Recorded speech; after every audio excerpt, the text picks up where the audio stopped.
Hello, today in class 10th we will discuss about the chapter Introduction to Chemical Reaction and Equations. It's about the physical and the chemical changes also. The chemical change in which one or more new substances with new physical and chemical properties are formed. When copper sulfate reacts with iron with two new substances, that is ferrous sulfate and copper, are formed. Here you can see I have copper sulfate solution in a beaker with a blue color in which we have dipped the iron nails. After some time, the color of copper sulfate solution changes into the light greenish color, and this copper is deposited on the iron nail. Now, what are the chemical reactions? A chemical reaction is a process where the reactant gets converted into a product which may be under an influence of a catalyst. A word equation shows change of reactants to product through an arrow placed between them. The reactants are written on the left hand side with the plus sign between them. Similarly, the products are written on the right hand side with the plus sign between them. The arrowhead points towards the product show the direction of the reaction. It can also be in backward, in a forward direction, or maybe in equilibrium position. I have taken one word over here, catalyst. What is the meaning of catalyst? Catalyst which speed up the reaction. Suppose in an olden time, whenever there is a pure water is not available, people used to clean that muddy water by using the alum or the fitkari. You can ask from your grandparents and the parents too. It will clean the water and make settle down all the impurities at the bottom of the container. So alum work as a catalyst, and catalyst is always written on the arrows. Arrows which show the reaction take place in which direction. Now, how we identify our chemical equations? What are the changes we can observe in that? Whether something happens in that, it can be identified by any of four factors. The factors are there: change in color, change in state, it may be changes from the solid to liquid, liquid to gases, or maybe in any other form. Either the color may be changed, evolution of a gas, sometimes gases are evolved out and we can detect these gases also. If the hydrogen gas is there, we can take a burning candle near to it, it will give a popping sound. The sound like we get the popcorns when we make it in a pressure cooker. If the carbon dioxide is released out, at that time burning candles flame get off, because it acts as a fire extinguisher, carbon dioxide that time. If it is an oxygen gas at the time evolved out, again with the help of a candle flame, the flame get higher one. Reason is that oxygen supports burning. We know all of these concepts. Or either can be the change of the temperature also. The change may be the temperature goes up or lowers down. But here one thing, law of conservation of a mass.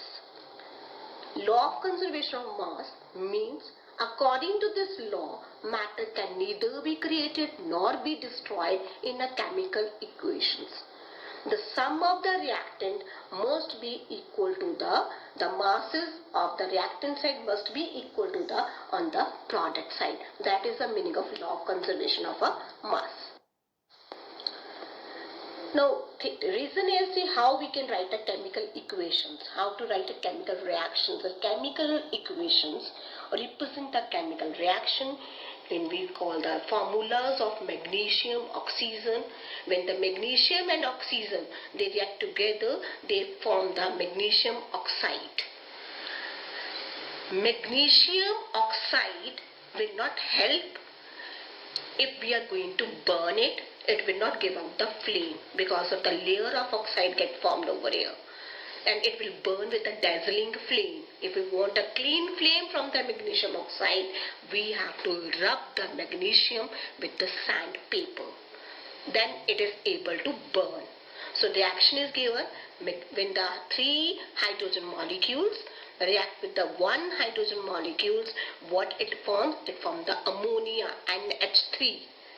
You can see on the screen. If the equation is formed by you by using the atoms or the molecules, writing on the reactant side, on the product side, after the step is you have to balance. For balancing, it is a hit and trial method only. You take any whole number, you start multiplying the number of atoms of a different elements until and unless we are not getting the equal number of atom and the molecules on the both side. That is the chemical equation. So I am giving you one example where you can check whether this equation is balanced or not. If we are getting the unbalanced chemical equation, that equations are known as a skeletal equation. Maybe here the states are not mentioned, the color of the solution, in either the heat is evolved out or not. It may be the endothermic, exothermic, plus sign, minus sign, all these things. If it is not clear in a chemical equation, it is said to be the equation is not balanced. To make a chemical equation more informative, the physical states of reactant and the products are mentioned along with the chemical formulae. The gases, the liquid, aqueous, solid states of reactants and the products are represented by their notations. Notation G stands for gases, L stands for liquid. Aqueous means when something is dissolved in water, and S is the solid state. See the example when two molecules of hydrogen react with the oxygen, they are making the 2 molecules of water. 2 molecules of water we are getting from where we can make the balance equations. Now we have a different type of chemical reactions. These chemical reactions we are having a combination reaction, decomposition reaction, displacement reaction, double displacement reaction and the redox reaction. We have a different type of these reactions. Combination, the word itself, when the 2 or more element they get combined to form a one single product. Decomposition means the opposite of combination, when the single break up to make 2 or more. Displacement means take the other's position. Like a substitution teachers we are having in our school. One teacher is not present, other teacher take the place. Same like a displacement reaction. Double displacement, when the 2 elements they get substituted by another one. Redox. It is actually when we break up this word, reduction plus oxidation. Reduction means addition of hydrogen and removal of oxygen, and oxidation means addition of oxygen and removal of hydrogen. When simultaneous this reaction takes place, this is said to be the redox reaction. Now see combination reaction on this slide. When 2 reactants, see the carbon and the sulfur, when they react together, they are forming the calcium sulfide. This 2 reactants combine to form a product that is said to be the combination reaction. One more example, calcium oxide. Calcium oxide when reacts with the water, it will release a large amount of heat and it may be dangerous for the person while handling that activity also. So calcium hydroxide reacts slowly with the carbon dioxide in air to form a thin layer of calcium carbonate. Calcium carbonate is formed after 2 or 3 days of whitewashing, which the laborers use in the olden days. Nowadays we don't use this calcium carbonates, we are using the paints. Earlier, whenever they dissolve it in a large drums, at that time even the color of the solution gets changes, it turns into the milky one. It is interesting to note the chemical formula for the marble which we are using in our houses, that is calcium carbonate, CaCO3. The reaction in which heat is released out, heat comes out, that type of reactions are called the exothermic chemical reactions. Burning of natural gas, which we are using in our houses. Decomposition of vegetable matter. Sometimes your parents says that this is vegetable waste material of the vegetables you just dug into the pits. It get converted into the compost. That is the best example of an exothermic reaction.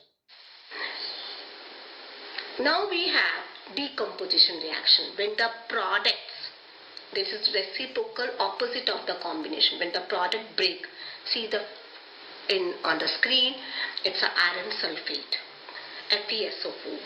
When we heat up this, it will turn into the oxide, Fe2O3, sulfur dioxide and sulfur trioxide. We are getting three main products. We are getting only from one reactant. So this is known as a decomposition reaction. Single reactant breakdown to give a more one. That is the main here. Even when we'll see to it, we will see the two gases are there, sulfur dioxide, sulfur trioxide and ferric oxide, which Fe2O3, that is a solid. Decomposition of calcium carbonate to calcium oxide and carbon dioxide, that is also an important decomposition reaction. It has many uses. Manufacturing of cement and by heating up, that when we heat up something, that is known as a thermal decomposition. One more step of decomposition is electrolysis. Electrolysis means by you passing the electricity through one solution electrolyte. That is the meaning of electrolytic decomposition. Here we can see one activity. You can take one mug having two holes at the base with the rubber stoppers. When we put the two carbon electrode, one is acting as an anode and another is acting as a cathode. We connect all this circuit with the 6-volt battery. After filling water in it, we will see to it the water H2O. It will get broken up into the ions. On switching on when we switch on, current will passes through it and the formation of bubbles take place at the electrodes. So we can see hydrogen at the cathode, oxygen at the anode. And oxygen amount is double of hydrogen in the term of volume. Ratio 1. One more subpart of this decomposition is photolysis. What is the meaning of photolysis? When the reaction takes place in the presence of light, and photosynthesis is the best example for it. When green plants, they make their food in the presence of sunlight, that is the meaning of photolysis or the photosynthesis. Here the main two substances, especially salt, silver chloride and silver bromide, they decompose. They decompose when they come in contact with the sunlight. This is the reason we always keep both the salt in the dark colored bottles. So decomposition reaction which require energy either in the term of heat, light, electricity for breaking down of the reactants, and energy is absorbed. That is the meaning of endothermic reaction. Displacement means when an element displaces another element. See the example. We have zinc and hydrogen sulfide on the reactant side. You can see the plus sign between them and the arrow. When it displays hydrogen H2 plus, sulfide will go with the zinc to form a zinc sulfide. So sulfide is taken out from the hydrogen sulfide and it goes with the zinc to form a zinc sulfide. That is a reaction. Similarly, one more activity you will see in your NCERT book, where you have a blue color of a sulfate solution on dipping the iron nails according to the reactivity series. Kailash Nath का माली आलू जरा फीके से पकाता है क्यों है आज अमाए. And iron is more reactive than copper. So iron displays the copper and the color of solution get changed. It will get other solution. So we can see more example of displacement on the screen. It can be double displacement also. Double means, see again one more example I have given for you. Here we have a silver nitrate, AgNO3. Ag stands for silver, NO3 nitrate. AgNO3, when it reacts with the NaCl. NaCl is a sodium chloride, common salt, namak, which we are using in our houses. When they both react together, chloride goes with the silver to form the silver chloride, and NO3 combined with the sodium nitrate. So this is double displacement reaction, or we get the precipitate also. So this reaction is also known as a double displacement reaction, is also sometimes known as a precipitate. Precipitate means like discipline. You can take the one example of discipline. When you dissolve the discipline in water, you will get the precipitate. It will show the precipitate reactions. We have an example of precipitate reaction in which a double displacement reaction. Solution which contain the silver and the nitrate and the potassium with the chromate. What we are getting? See the result, we are getting the silver chromate. This solution you are getting in a precipitate form, and the color you can see, the reddish color of the precipitate you are getting from it. That is a one more example of a precipitate. Now this is a very important term, oxidation and reduction. What is the oxidation? If a substance gain oxygen, when something is gaining the oxygen during a reaction, it is said to be oxidized. And if a substance loses oxygen, oxygen is removed out from that step, it is said to be the reduced or reduction. If one reactant get oxidized and other get reduced during a reaction, these reactions are said to be the oxidation, reduction or redox reaction. Red stand for reduction, OX stand for oxidation. If a substance gain oxygen or loses a hydrogen during a reaction, it is said to be oxidized. If a substance loses oxygen or gain hydrogen during a reaction, it is said to be the reduced. In very simple term, oxidation means addition of oxygen, removal of hydrogen. Reduction means addition of hydrogen, removal of oxygen. That is the meaning of redox reaction. So we have a three more example on the screen where you can see what is losing and what is gaining. Sodium with chlorine, it is forming the 2NaCl salt. So what is oxidized? See the electrons they gained or lose. From there only you will come to the redox reaction. Do this practice, because until and unless you are not able to understand the concept of redox. Now the topic is cohesion and the rancidity. It is the last topic of this chapter. Cohesion means jung lag jana. We have usually it's on a metals, corroding up, eating up of the metal. That is the meaning of cohesion. How it happens? Availability of a moisture over there, maybe oxidized, oxygen is there. So slowly the life of the metal gets declined. That is the meaning of a cohesion.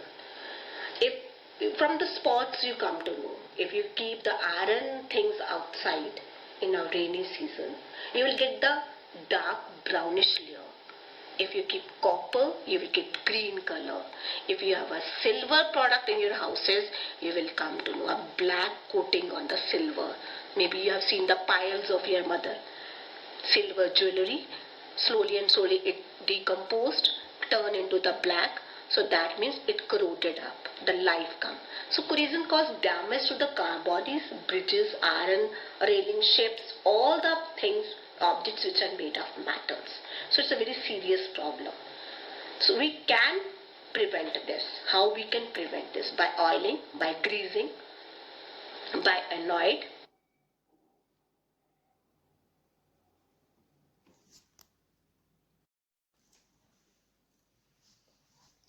Corrosion means the corroded of the metal, and we know how to prevent it by using the oiling, greasing layer of this zinc, that is known as a galvanization. In this way we can prevent the metals from the corrosion. And the density means when we have a something get the crisp or the crunchy taste is lost, something we buy from the market, and when we try to eat, that get rancid taste, that same taste we're not getting to eat up. So for that we are adding the nitrogen is an inert gas which makes the taste crispy and crunchy. Especially even we can use by antioxidant also. Antioxidant by storing the things in an airtight container, that is also a way to prevent from the rancid. Storing at the low temperature. Whenever we have to donate our organ also, especially in the hospitals, doctors keep our body organs in a nitrogen as an inert gas. I hope my all the concepts are clear of chapter 1. Thank you, and revise again.